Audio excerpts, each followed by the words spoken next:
अटूट बंधन। शिखा शिखा, क्या कर रही हो? प्लीज़ यार, अब माफ़ भी कर दो। आज के बाद कभी देर से नहीं आऊँगा, तुम्हारी कसम। शिखा, जो इतनी देर से मुंह फुलाए इधर से उधर घूम रही थी, यह सुनकर अमित को देखने लगी। उसने धीरे से कहा, पक्का ना? हाँ बिल्कुल पक्का माय डियर। शिखा सुनो ना, प्लीज़ चलो खाना खाएं, बहुत भूख लगी है। जल्दी से कुछ खाने को दो, प्लीज़ यार जल्दी करो। यह कहते हुए अमित ने शिखा को कंधों से पकड़कर उठा दिया। शिखा अनमने भाव से उठकर किचन में चली गई और खाना गर्म करने लगी। ना चाहते हुए भी उसे अमित पर गुस्सा आ रहा था। उधर अमित हाथ मुंह धोकर जल्दी से खाने के लिए बैठ गया। उसे सच में बहुत भूख लगी थी। आज सुबह से ऑफिस में काम बहुत ज़्यादा था।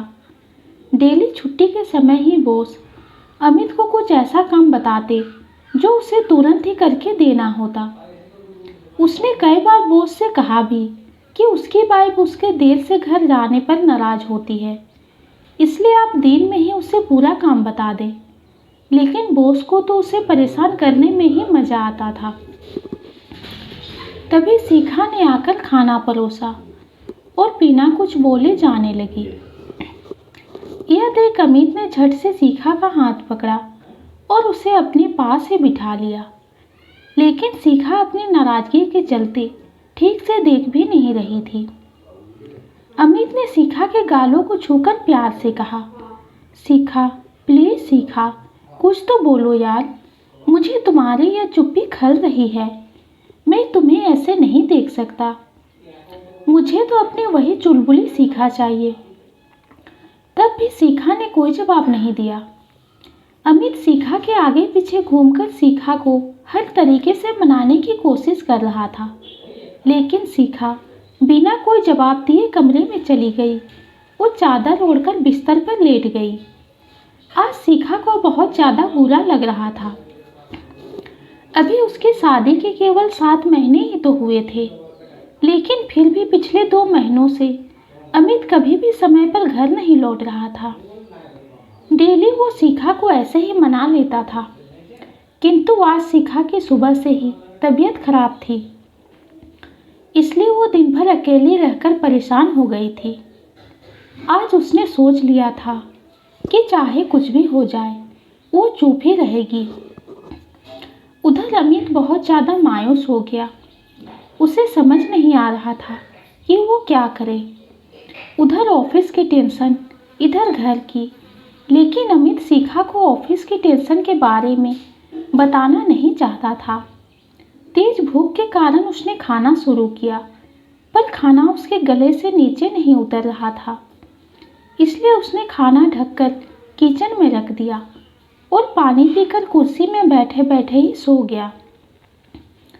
उधर शिखा भींगी आंखें लेकर सो गई। रात 2 बजे अचानक शिखा की नींद खुली। उसने कमरे में चारों ओर देखा।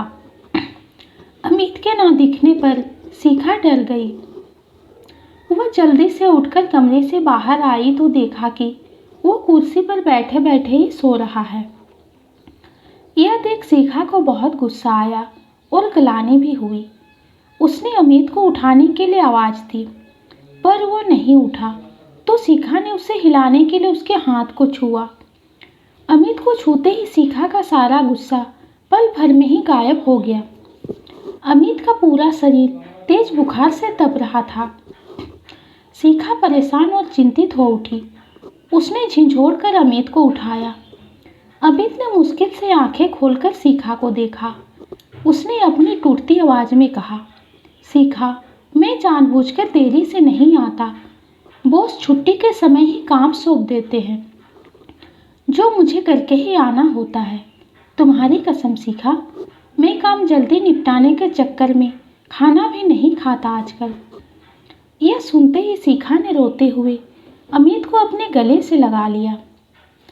अमित बुखार में बेहोशी की हालत में बड़बड़ा रहा था, शिखा खाना दो प्लीज़, बहुत भूख लगी है। शिखा ने इधर उधर देखा। थाली में खाना वैसे ही रखा था। यह देख शिखा तड़प उठी। उसने मुश्किल से अमित को उठाकर खाना खिलाया, फिर मेडिसिन दी और कमरे में ले जाकर लिटा दिया। आज शिखा अपनी परेशानी से दूर होकर नम आँखों से मुस्कुरा रही थी। ये कहानी आपको कैसी लगी कमेंट में ज़रूर बताइए। कहानी पसंद आती है तो चैनल को लाइक और सब्सक्राइब कीजिए। कहानी सुनने के लिए आपका बहुत बहुत धन्यवाद।